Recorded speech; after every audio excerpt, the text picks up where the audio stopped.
Hey guys, welcome back to my YouTube channel. Today I'm going to be sharing how I read. Backstory, true it is.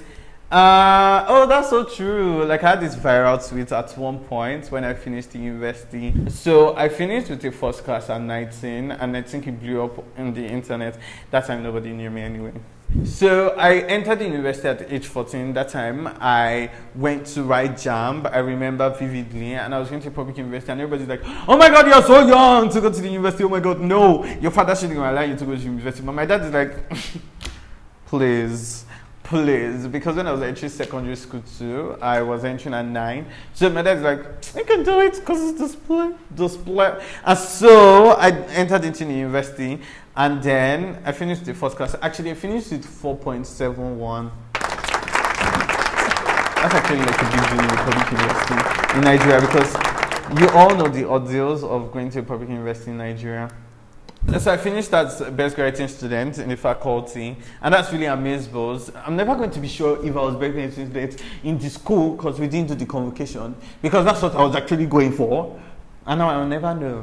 But basically, this is how I study, and I'm going to be sharing my few tips, advice with you on how that you can study better as well. The truth is, I used to tell myself, "Oh my God, I'm just studying for 4 years. Like, let me just put all of my energy into it and study." But then, like, that's such a lie, because you're always going to keep studying. Because now I'm doing masters, I'm probably going to do a PhD, and you're always going to keep studying. So, but the truth is, just know that, oh, it's 4 years. Like, not everybody's going to do masters, not everybody's going to do a PhD, but you know that it's 4 years, and I'm just going to study for these 4 years, and after I'm done. So it's best I just finish well. And it's not necessarily that you finish the first class, like that's no biggie, like a 2-1, but yeah, don't just finish with the third class, because it's so difficult to get a job in Nigeria. But let me just say this, that it doesn't even really matter. Like, book smart doesn't determine like life success or like life smartness or like who's going to be successful in life. It's just, it's just school, and then you can do anything you want to do after, because there's so many people who did not go to school and they're extremely successful. Please do not say Mark Zuckerberg, because he went to Harvard, and Harvard is not the same thing as going to a Kid State University that I went to. So if you're in Nigeria or lost in school, come on. But seriously, go to school. So the first tip that I'm going to be sharing with you guys is to study as much as possible. Study every day. The truth is, when I was in university, 100 level, I had all A's, like parallel, and that's when I know I studied the most. Even in second semester, I was really sick, but I was in dance classes, and so I was attending dance classes in the evening when it came to 200 level, and so I wasn't able to study every evening as much as I wanted, but I was studying. So what I did was to study at least a note per day, and just try as much as possible to read something before I go to bed. And so the next time I'm reading it, I already know it, and it's easier to remember, and that just helps me to recollect. One thing I basically do is that while I'm reading, I take plain sheets of paper and ensure that I jot as much as possible. So I jot the tips and not necessarily the whole notes, and I try to create questions as much as possible so that I can create flashcards on my plain sheets. So for example, I'm going to write A, B, C, D, E, F, G, H, and I'm like, on my flashcard, how many letters are in the alphabet? I'm not like 26, put the answer, and I'm like, yeah, because you'll be so smart. Ensure that you try as much as possible to study as much as you want and as much as you should, because studying is very important. Another thing that I know is that friends matter. You definitely want to surround yourself with friends that are intellectually sound and are pushed forward right now. Like, Magon, shout out to Tracy, Nora, and Kelly, because we've been studying together, yo. And when I was in university too, I had like these really good friends, Faith, Samuel, and Debs. We're still friends, yeah, the squad. And so one thing I do is to ensure that I study as much as possible with friends, because when you study with friends who are pushing forward to, because the truth is, when people say, "Show me your friend and I'll show you why," it's actually true, because your friends have big influence on you, and they're not going to decide exactly who you're going to be, but they have a big influence to who you're going to actually be. So surround yourself with people who can actually push you forward to studying as much as possible.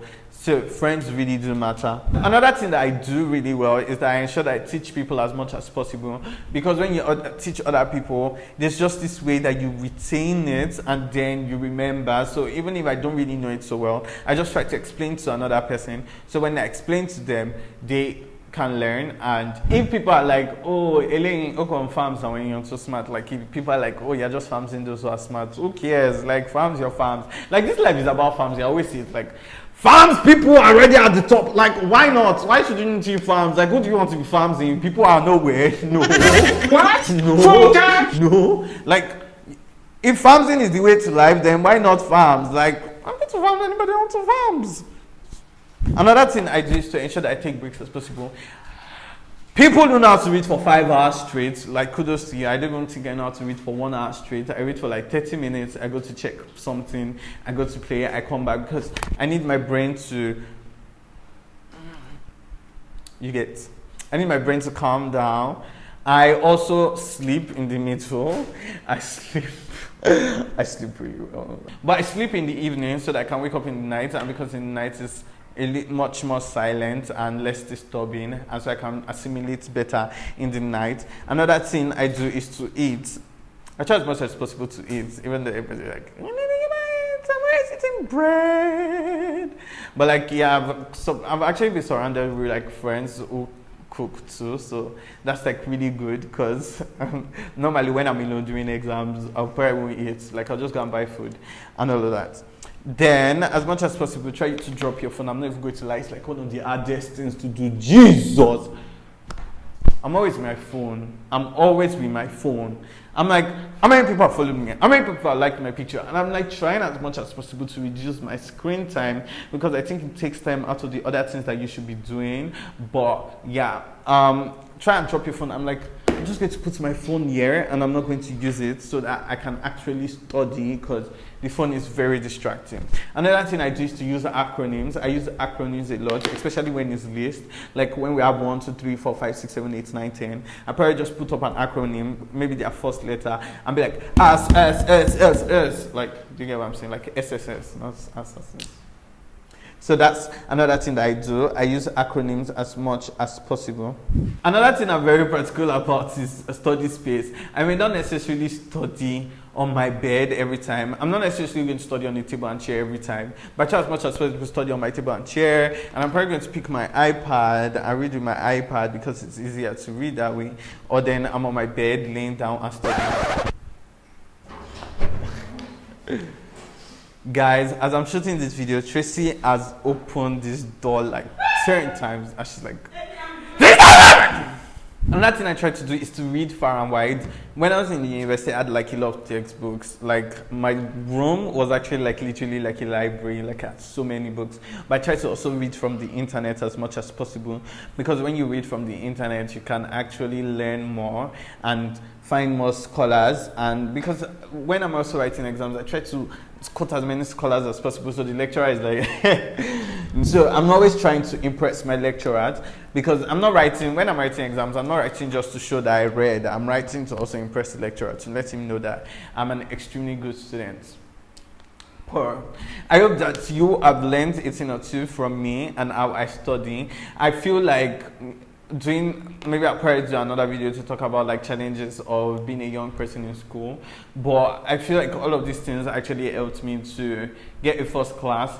Another thing that I really did not talk about is your dissertation, which is your final year project. It's like very important because it's 6 units and then you obviously want to have an A, so I put all of my energy. I think I was in Ado-Ekiti at that time. That's like, and then I traveled to Ibadan just to interview one person, because the person is like, no, you cannot interview me on the phone. You know how Nigerian adults are. Like, I'm like, just let me interview you on the phone. And he's like, no, you have to travel. And then I traveled all the way just to interview one person for my project. And so, like, put so much energy in your dissertation as much as possible. Period. Thank you guys so much for watching. And just click subscribe. See you guys next time. But I'm here to coca. Be more back with me. But I'm here. You watch it.